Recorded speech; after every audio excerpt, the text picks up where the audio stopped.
Shalom, shalom, peuple de Dieu. C'est pour moi une grande joie encore de vous retrouver à cette édition encore. Je sais que j'ai fait des vidéos précédemment.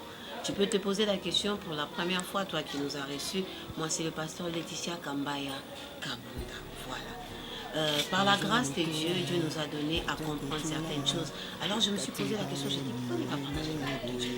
Voilà, quoi de plus simple de partager avec le peuple de Dieu? Mais je sais que certainement et sûrement que cette parole va apporter la vie à quelqu'un. Parce que la parole de Dieu, elle apporte la vie. La parole de Dieu redonne la vie.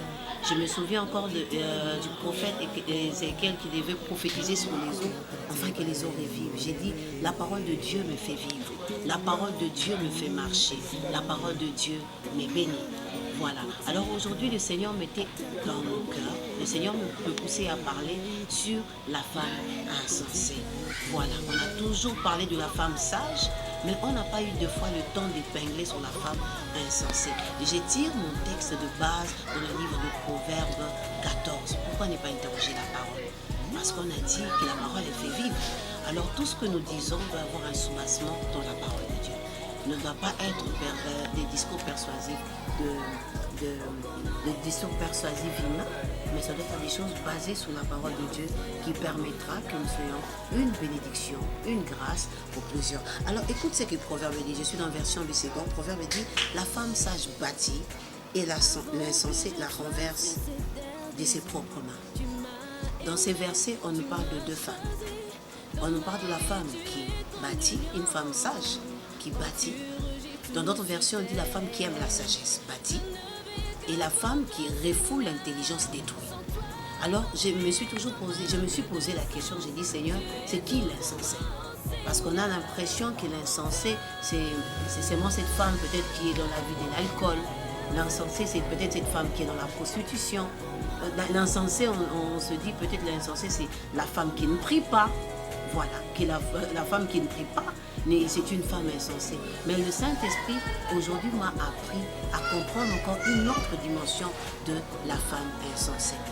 D'entre-jeux, j'aimerais dire qu'il n'y a aucune femme qui est née pour être une femme insensée. Il n'y a aucune femme qui est née avec les désirs, dit moi, Yvonne, je suis née pour être insensée. Mais par les manques de connaissances de certains points, par les manques d'initiative dans certains domaines, par les manques d'applicabilité de la parole de Dieu, la femme se retrouve, des fois sans le savoir, être une femme insensée. Moi, j'ai dit toujours, la femme est la collaboratrice personnelle de Dieu. La femme est la collaboratrice personnelle de Dieu. Cela s'est décrit ou cela s'explique même par la maternité. Dieu a créé Adam et Ève, mais il n'a plus continué à créer de la manière dont il avait créé Adam et Ève. Il a eu besoin de la participation de la femme pour qu'à travers la femme, que l'humanité soit perpétuée, que les générations soient perpétuées.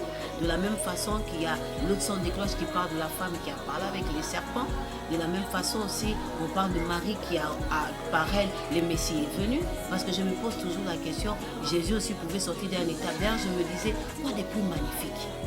On voit juste un garçon, un jeune homme drôlement grand, je crois qu'on aurait accepté qu'il est Messie facilement. Mais le Seigneur a voulu passer par une femme. J'aimerais seulement dire à une femme, à travers cette plateforme, tu n'es pas n'importe qui. Tu n'es pas n'importe qui. Une femme a de la valeur. Une femme est importante. Une femme est précieuse. C'est pourquoi Proverbe dit, celui qui trouve une bonne femme est comme celle, on qualifie la femme à une perle. Ça veut dire quelque chose qu'on ne peut pas voir à la surface. Quand je m'imagine ou quand je vois les documentaires qu'on parle des perles, je comprends que c'est quelque chose dans les tréfonds des océans. Dans les tréfonds des océans qu'on les retrouve, ça veut dire c'est quelque chose qui n'est pas dans la surface. C'est quelque chose qui n'est pas dans la surface. C'est pourquoi j'aimerais te demander, bien-aimé dans le Seigneur, toi femme qui as l'opportunité de me suivre, je souhaiterais que tu ne sois pas une femme de surface. J'aimerais que tu sois une femme de profondeur. Alors pour être une femme de profondeur, il faut manger la nourriture solide. Accepter la parole de Dieu telle qu'elle est. Accepter la parole de Dieu telle qu'elle nous parle. Accepter la parole de Dieu telle qu'elle nous est révélée par le Saint-Esprit. Alors, le diable, voyant que cette femme, Dieu allait beaucoup utiliser la femme. Et Dieu travaille beaucoup dans la femme. Parce qu'on n'a jamais dit à côté d'un homme fort, on n'a jamais dit à côté d'une femme forte, il y a un homme fort. On qualifie toujours la force d'un homme ou la puissance d'un homme par son épouse. C'est par là même qu'on parle au livre de Proverbe 31. On dit à cause de ce que la femme du Proverbe 31 était, son mari était loué. Dans les portes de la ville. L'homme n'était pas loué par rapport à ses exploits. L'homme n'était pas loué par rapport à ce qu'il faisait. C'était à cause de ce que sa femme était à côté de lui. C'est pourquoi cet homme était loué, cet homme était célébré. Alors le diable a voulu détourner la femme. De plusieurs façons, le diable a voulu détourner la femme. C'est pourquoi je me suis toujours encore posé la question, pourquoi dans le jardin, le diable n'a jamais visité l'homme? Pourquoi il n'a jamais visité l'homme? Il est passé par la femme. Alors il sait que si je veux déstabiliser la vie d'un homme, je devrais passer par la femme. Si je veux déstabiliser la vie d'une famille, je devrais passer par la femme. J'aimerais te dire d'entre-jeu que le premier ministère, maman, que Dieu t'a donné, ou femme que Dieu t'a donné, c'est ton foyer. C'est le premier ministère. C'est le premier ministère que Dieu t'a donné. Et une femme qui a reçu ou qui a bâti son foyer est capable de conduire les gens, est capable de bénir les gens, est capable de faire du bien aux gens. Parce que déjà elle-même, elle a stabilisé. Et puis moi, je dis souvent que même le foyer est l'endroit d'apprentissage par excellence. Tout ce que j'ai appris ou tout ce que je vais t'enseigner, je l'ai requis dans mon foyer. Mon foyer était une source d'inspiration, mon foyer était une source de prière, mon foyer était une source de dire ce qui va se suivre. Alors j'aimerais qu'on parle des quelques caractéristiques qui fait que la femme soit une femme insensée. La première caractéristique, je sais que tout le monde décrit la femme comme une femme émotionnelle. La femme est un être émotionnel, d'ordre psychologique, mais la femme spirituelle n'est pas une femme qui se laisse conduire par les émotions. Nous sommes dans le livre de Proverbe 12, verset 16. J'aimerais que tu lises le Proverbe 12, verset 16 avec moi. La Bible déclare, « L'insensé laisse voir sa colère, mais celui qui cache un outrage est un homme prudent. » L'insensé laisse voir sa colère, mais celui qui cache un outrage est un homme prudent. Le diable vient beaucoup nous combattre, maman, à travers nos émotions. Les émotions sont devenues la clé dans la vie de plusieurs femmes, un passage inévitable où le diable, à coup sûr, il s'est dit qu'il va gagner son temps. À coup sûr, il s'est dit. Alors moi, je dis souvent, et j'ai compris qu'une femme spirituelle n'est pas une femme émotionnelle. Une femme spirituelle n'est pas une femme émotionnelle. C'est une femme qui se laisse conduire par le Saint-Esprit. Il m'arrive des fois au courant de la journée, quand une pensée négative veut m'approcher, une pensée négative veut me porter, je me dis souvent, j'ai l'habitude de crier ou de parler. Les gens tout autour de moi, des fois, le chat, j'ai dit, the demon is the liar, le diable est un menteur. Ils ne comprennent pas, des fois les gens ne comprennent pas pourquoi j'ai dit ça. Parce qu'au milieu de la journée, parce que la plupart des femmes sont sédentaires, la plupart des femmes n'ont pas de vie professionnelle, la plupart des femmes sont des femmes au foyer, la plupart des femmes sont porteuses de soucis. Tu vois, quand il y a quelque chose qui ne va pas dans ton foyer, quand ton mari ne va pas bien, tes enfants ne vont pas bien, l'homme peut prendre ça d'une manière rationnelle, mais la femme, ça va jusqu'au cœur, ça touche son cœur, ça touche son cœur. Alors le diable vient. C'est là que j'ai compris pourquoi le diable avait visité seulement Ève et pas Adam. Pas Adam. Parce qu'il savait que la dimension émotionnelle. C'est pourquoi une femme qui a réussi à se mettre au-dessus des dimensions émotionnelles, c'est une femme qui a accompli beaucoup des exploits. Une femme qui ne se laisse pas diriger par les émotions est une femme qui réalise beaucoup de choses, qui ne se laisse pas secouer par le diable, qui ne se laisse pas secouer par l'ennemi. Il y a des émotions qui viennent de colère. J'aimerais dire à une femme, tous les couples se disputent, aucun couple n'est parfait. Même le couple du pasteur que tu peux acclamer, même qui peuvent passer, même moi qui suis devant toi. Je ne suis pas parfaite. Tous les jours, on apprend avec Dieu. Tous les jours, on veut aller quelque part avec Dieu. Alors, il y a tellement des émotions, des fois, qui font de nous des femmes insensées. Par exemple, par prise de colère. J'aimerais dire, soulever un point avec une femme. Surtout à la femme qui prie, à une femme qui est consacrée à Dieu. Toute larme de tes yeux qui coulent compte pour Dieu. Proverbe dit, Dieu exauce les soupirs cachés du cœur. Tu ne peux pas aller dans la présence de Dieu, dis Seigneur, bénis mon mari, pendant que dans ton cœur tu dis Seigneur, il me maltraite. Pendant que dans ton cœur tu pleures, tu es en train de laver tes assiettes, tu pleures. Tu es en train de travailler, tu vas au travail, tu pleures. Tu as tes écouteurs, tu écoutes la musique, tu pleures. Tu ne pleures pas pour votre papa, pour votre maman. Seigneur, pourquoi il ne me comprend pas? Seigneur, pourquoi on n'est pas comme ça? Seigneur, pourquoi il ne veut pas sortir avec moi? Seigneur, pourquoi il ne veut pas me montrer son salaire? Seigneur, pourquoi il ne veut pas travailler? Seigneur, pourquoi il ne veut pas se perdre? Pourquoi il ne veut pas ceci? Pourquoi il ne veut pas cela? À chaque fois que tu te poses ces questions dans ton fort intérieur, rassure-toi que Dieu ne vient pas recueillir la prière que tu fais en public. Dieu vient dans le lieu secret de ton cœur, il entend ça. Dieu vient dans le lieu secret de ton cœur, il entend ça. Et là, si tu n'as pas su savoir canaliser ces émotions, si tu n'as pas su comment être au-dessus de ces émotions, en réalité, ta prière tourne par Seigneur, maudis-le. Seigneur, maudis-le. Seigneur, ce n'est pas un homme bon. Seigneur, c'est un homme égocentrique. Seigneur, maudis-le. Seigneur, c'est ce qui s'assomme. C'est pourquoi la promotion ne vient pas. C'est pourquoi son ministère ne s'ouvre pas.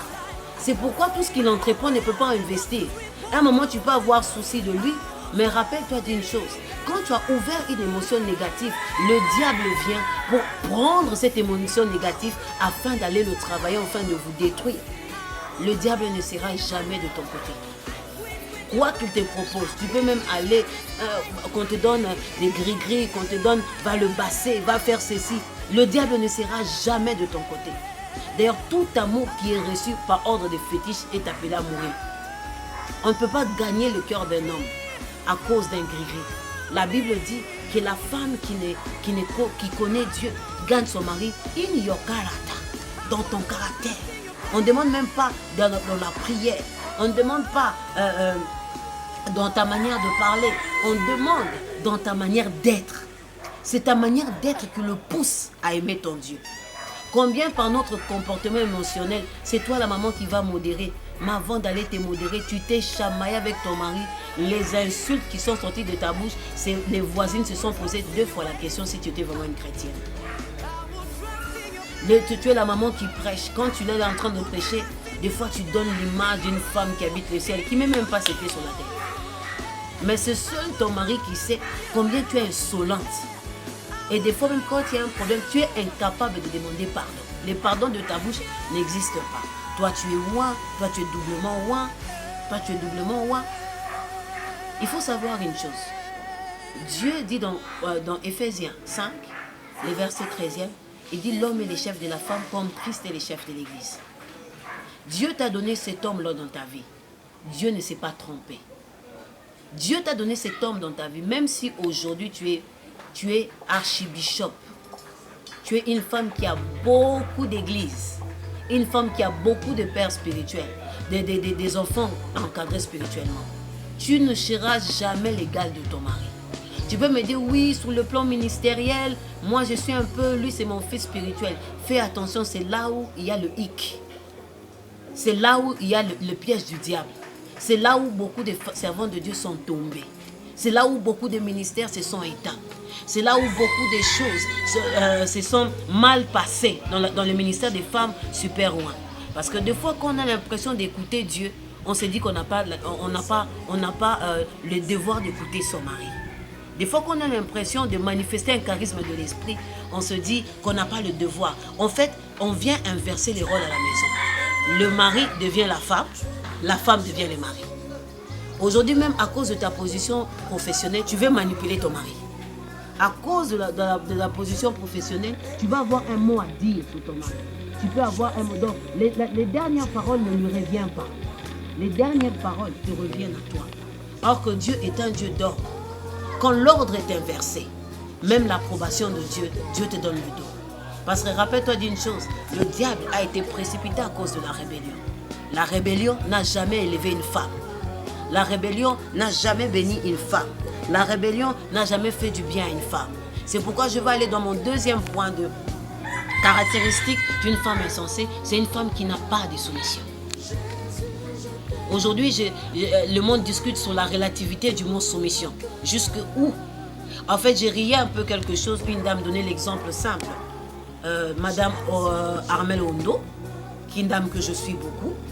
Alors, elle donnait un exemple simple. Elle disait, à un moment donné dans ma vie, j'avais envie d'avoir des twists. j'avais envie de me faire des twists et de devenir nappy. Or, mon mari, j'étais nappy. Et puis, à un moment, je suis allée me faire défriser les cheveux. Et quand je suis allée faire défriser les cheveux, je suis revenue vers mon mari. Mon mari m'a dit, mais pourquoi tu as défrisé? Mais écoute, moi-même, je me suis dit, c'est ma tête, c'est mon corps. Est-ce qu'il va décider aussi sur ma tête, sur mon corps?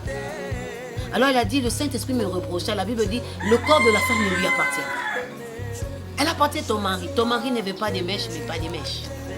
Ton mari ne veut pas les pantalons. Parce que tout ce que tu fais, c'est pour lui plaire à lui. Tout ce que tu fais, c'est pour plaire à ton mari. Tu ne cherches pas à plaire au mari du voisin ou à ton public dehors. Si mon mari ne veut pas les lives, je ne serai pas devant toi, même si j'avais autant d'inspiration.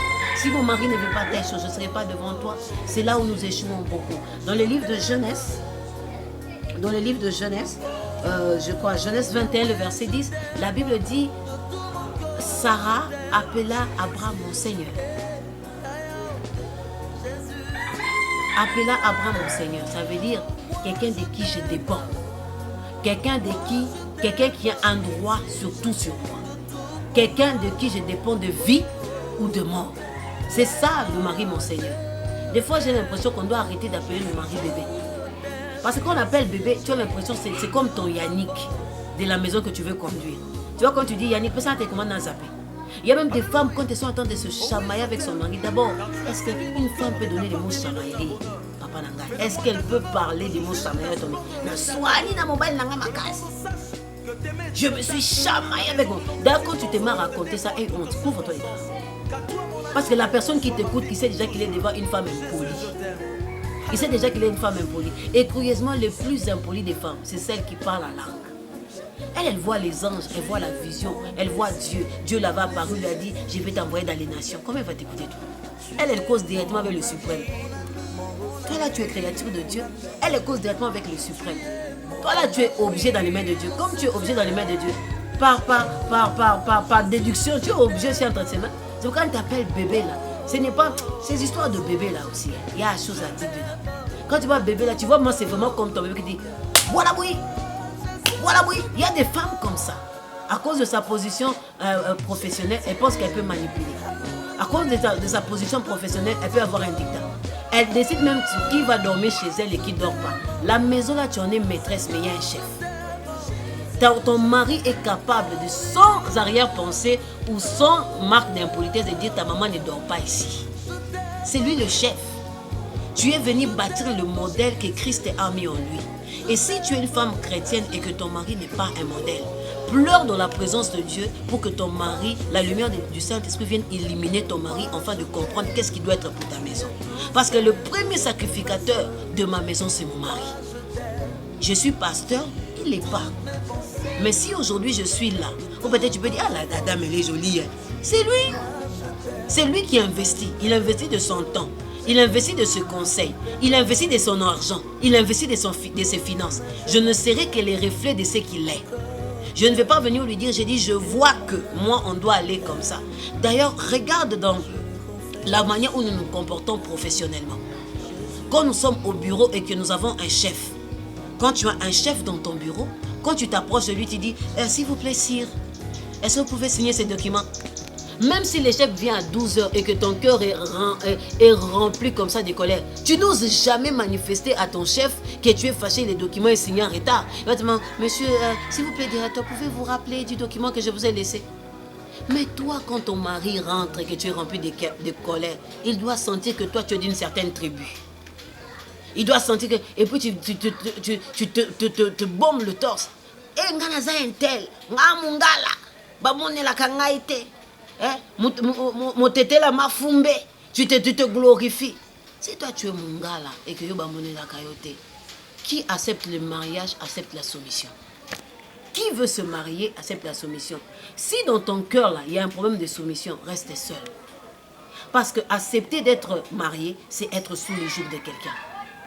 Quand l'homme prend son enveloppe, te donne. Tu as toujours remarqué dans nos cultures africaines, l'enveloppe de la dot ne part jamais chez les beaux papas directement.